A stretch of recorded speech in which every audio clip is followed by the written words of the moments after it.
옛날 어느 고을에 가난하지만 자존심만큼은 하늘을 찌르는 선비 집안이 있었습니다. 이 꼿꼿하기만 한 집안에 어느 날 젊고 영리한 며느리가 시집을 왔습니다. 동네 사람들은 새댁을 볼 때마다 입을 모아 칭찬했습니다. 아이고, 저 집 며느리 참 야무지게도 생겼네. 이제야 저 집안 살림이 좀 피겠어. 하지만 겉보기와 달리 집안 공기는 살얼음판 같았습니다. 시어머니는 본래 부잣집 며느리를 들여 가세를 일으키길 원했지만 정작 들어온 며느리는 이름도 없는 깡촌 촌장의 딸이었기 때문이었죠. 처음부터 눈밖에 난 며느리가 하는 짓은 무엇 하나 시어머니 마음에 들리 없었고 날이 갈수록 구박은 심해졌습니다.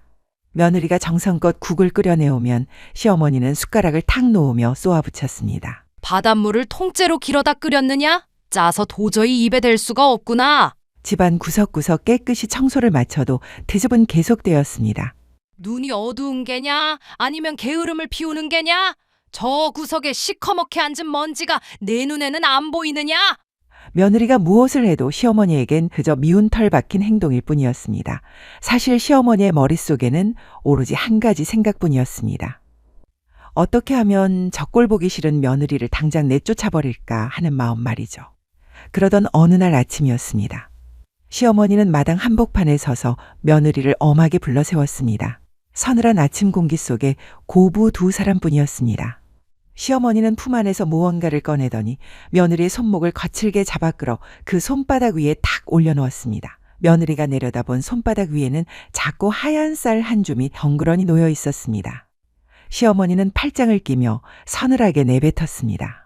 얘야, 이 손에 쥔 쌀 한 줌으로 우리 식구의 끼니를 모두 해결해야만 하느니라. 그뿐만이 아니다. 가세가 기운 이 집안을 번듯하게 일으켜 세워야 하고 말이야. 그게 네가 이 집에 들어온 도리이자 역할이다. 만약 못하겠다면 구차하게 변명할 것 없다. 당장 보따리를 싸서 내 눈앞에서 영영 사라지거라. 시어머니는 입가에 비릿한 미소를 띠며 미련 없이 몸을 돌려 안방으로 들어가 버렸습니다.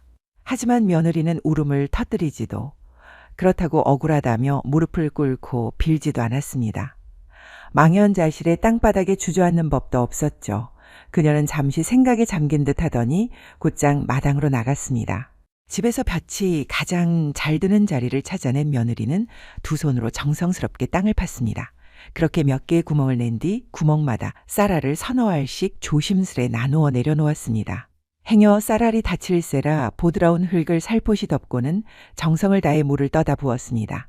며느리의 눈빛에는 슬픔 대신 단단한 결의가 서려 있었습니다. 그날 이후로 며느리의 하루는 남들보다 몇 곱절은 길어졌습니다. 해가 지기 무섭게 이웃집들을 찾아다니며 일손을 자처했습니다. 무엇이든 시켜만 주십시오. 품삯은 없어도 좋으니 그저 식구들 입에 풀칠할 거리라도 조금 나누어 주시면 족합니다.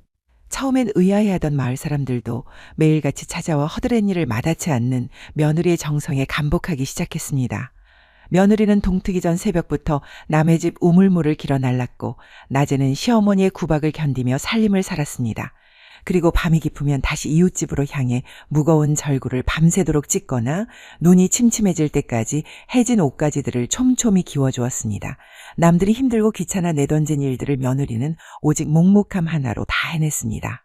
그렇게 매일같이 뼈를 깎는 수고를 보태어 얻어온 것은 고작 한 줌의 보릿가루, 산에서 캔 억센 측보리, 이름 모를 산나물 몇 가지뿐이었습니다. 며느리는 그것들을 소중히 모아 솥에 물을 넉넉히 붓고 정성스레 죽을 끓여냈습니다. 그러고는 가장 먼저 시어머니 앞에 정갈한 상을 차려 올렸습니다. 시어머니는 매일같이 올라오는 죽그릇을 내려다보며 여전히 코웃음을 쳤습니다. 이게 사람이 먹는 밥이냐? 허구한 날 맹물에 풀떼기만 둥둥 떠다니는구나.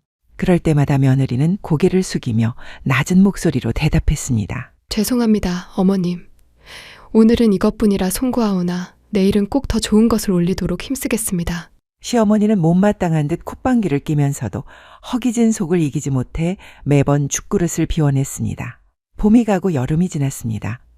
마당 한켠 며느리가 정성으로 일군 땅에서 초록빛 줄기가 힘차게 솟구치더니 서늘한 가을바람이 불어올 즈음 마침내 황금빛 이삭을 맺었습니다. 며느리는 새벽 이슬을 맞으며 그 이삭을 조심스레 베어 나다를 훑었습니다. 시어머니는 멀찍이서 그 광경을 지켜보며 짐짓 퉁명스럽게 내뱉었습니다. 흥! 고작 그까지 쌀알 몇 대 걷었다고 유세냐? 그걸로 대체 뭘 어쩌겠다는 게야? 하지만 며느리는 그 쌀을 들고 곧장 이웃집으로 향했습니다. 아주머니, 이 귀한 햅쌀을 드릴 테니 대신 암탉이 갓 낳은 달걀 한 꾸러미와 바꿔주시겠어요? 곡식이 귀하던 시절이라 아주머니는 흔쾌히 고개를 끄덕였습니다. 며느리는 가져온 달걀을 따뜻한 아랫목 소미불 속에 넣고 밤낮으로 온도를 맞춰가며 지극정성으로 품었습니다. 얼마 후 껍질을 깨고 노란 병아리들이 깨어났습니다. 며느리는 이 병아리들을 애지중지 키워 듬직한 중다육으로 길러냈고 이를 장날에 내다 팔아 새끼 돼지 한 마리를 살 미천을 마련했습니다. 주변 사람들은 겨우 닭 몇 마리 판 돈으로 저 어린 돼지를 언제 키우느냐며 혀를 찼지만 며느리는 알고 있었습니다. 닭보다 돼지가, 돼지보다 소가 가문을 일으킬 더 큰 자산이 된다는 것을 말이죠. 며느리는 남들이 버리는 시래기와 구정물을 모아 돼지를 정성껏 먹였습니다. 돼지는 하루가 다르게 살이 올랐고 얼마 지나지 않아 포동포동한 새끼들을 줄줄이 낳았습니다. 그 사이 며느리는 밤잠을 설쳐가며 배를 짰습니다. 그리고 돼지를 팔고 배를 짠 돈을 차곡차곡 모아 마침내 송아지 한 마리를 드릴 수 있게 되었습니다. 세월은 흘러 며느리의 정성으로 키운 소들은 건강한 송아지를 낳기 시작했습니다.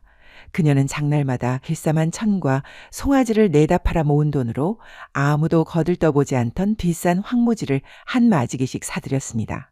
사람들은 쓸모없는 돌밭을 산다며 비웃었지만 며느리는 묵묵히 그 땅을 일고 옥토로 바꾸어 나갔습니다. 하지만 며느리는 시어머니의 자존심이 하늘을 찌른다는 것을 잘 알고 있었습니다. 자칫 재산이 불어나는 것을 알았다가 시어머니가 무리하게 가세를 뽐낼까 염려하여 모든 과정을 철저히 비밀에 붙였습니다. 시어머니에게는 여전히 남의 집에서 얻어온 척 묽은 죽을 쑤어 올렸고 자신은 해진 옷을 입고 항상 낮은 자세를 유지했습니다. 시어머니는 며느리가 매일같이 밖을 나도는 것을 보며 혀를 찼습니다. 저 미련한 것이 어디 가서 허드렛 일이나 하며 입에 풀칠이나 하는구나. 선비 집안 채통의 동양치 며느리라니. 시어머니는 며느리가 가져오는 음식을 천한 동양물이라 치부하며 아예 관심을 끊어버렸습니다. 며느리는 이 무관심을 기회 삼아 마을 변두리와 뒷산 기슭에 조용히 제세상을 구축했습니다. 가축막사는 마을 사람들의 도움을 받아 산속 깊은 곳에 따로 마련했고 배틀 역시 이웃집 마당에 설치해 품앗이를 하는 척하며 비단을 짰습니다. 그러기를 여러 해 마침내 때가 되었습니다. 어느 날 아침 여느 때처럼 늦잠을 자고 일어난 시어머니는 밖에서 들려오는 생경한 소음들에 눈을 떴습니다. 수십 명의 발소리와 소 울음소리 그리고 사람들의 웅성거림이 마당 가득했습니다. 의아해하며 방문을 벌컥 열어젖힌 시어머니는 자신의 눈을 의심했습니다. 좁고 허름했던 마당은 하룻밤 사이 완전히 달라져 있었습니다. 며느리가 그동안 밖에서 일궈놓은 거대한 곡간과 수많은 소 그리고 분주한 일꾼들이 마치 원래부터 그랬던 것처럼 앞마당에 자리 잡고 있었던 것이었습니다. 경악한 시어머니 앞에 안채에서 비단 옷을 입은 며느리가 차분한 걸음으로 걸어 나왔습니다. 기억하시는지요? 10여 년 전 제 손바닥에 쌀 한 줌을 올려주시며 이 집안을 일으키라 하셨던 그날 말입니다. 누군가에게는 그저 허기를 달랠 작은 곡식이었겠으나 제게는 이 가문의 명운이 걸린 지엄한 명이었습니다. 저는 그날 이후 단 한순간도 그 명을 잊지 않고 가슴 깊이 새겼습니다. 발이 부르트도록 들판을 누비고 밤잠을 설쳐가며 계산을 맞추었던 그 모든 세월이 모여 비로소 오늘 이 결실들을 맺었습니다. 시어머니는 멍한 눈으로 며느리를 바라보았습니다. 그동안 며느리가 수수한 무명옷을 입고 이른 새벽부터 집을 나설 때마다 시어머니는 그저 집안 살림을 등한시하는 줄로만 알고 모진 소리를 퍼부었었습니다. 그러나 눈앞에 펼쳐진 수십 건의 장부와 곡간 가득 쌓인 곡식들은 사실 무너져가던 가문을 다시 세우기 위한 며느리의 눈물겨운 사투였음을 뒤늦게 깨달았습니다. 시어머니의 눈가에 뜨거운 회한의 눈물이 고였습니다. 그녀는 떨리는 손으로 품 안 깊숙이 소중하게 간직해온 세월의 때가 묻은 낡은 곡간 열쇠를 꺼냈습니다. 그것은 가문의 권위이자 마지막 자존심이었습니다. 시어머니는 거칠어진 며느리의 손을 두 손으로 꼭 감싸며 그 열쇠를 쥐어주었습니다. 내가 참으로 어리석었구나. 눈이 멀어 내 깊은 속내를 보지 못했다. 이 열쇠는 이제 내 것이니라. 아니, 내가 이 집의 진정한 주인이다. 며느리는 차가운 쇠부채의 감촉 너머로 전해지는 시어머니의 진심에 눈시울을 붉혔습니다. 그녀는 두 손으로 열쇠를 소중히 받쳐들고 지난 10여 년의 고단함을 씻어내듯 다시 한번 깊고 정중하게 절을 올렸습니다. 그날 이후 시어머니는 며느리의 든든한 버팀목이 되어 여생을 보냈고 며느리가 일구어낸 그 집의 황금빛 물결은 마르지 않는 샘물처럼 대대손손 풍요롭게 이어졌다고 합니다. 이상 야담설화였습니다. 감사합니다.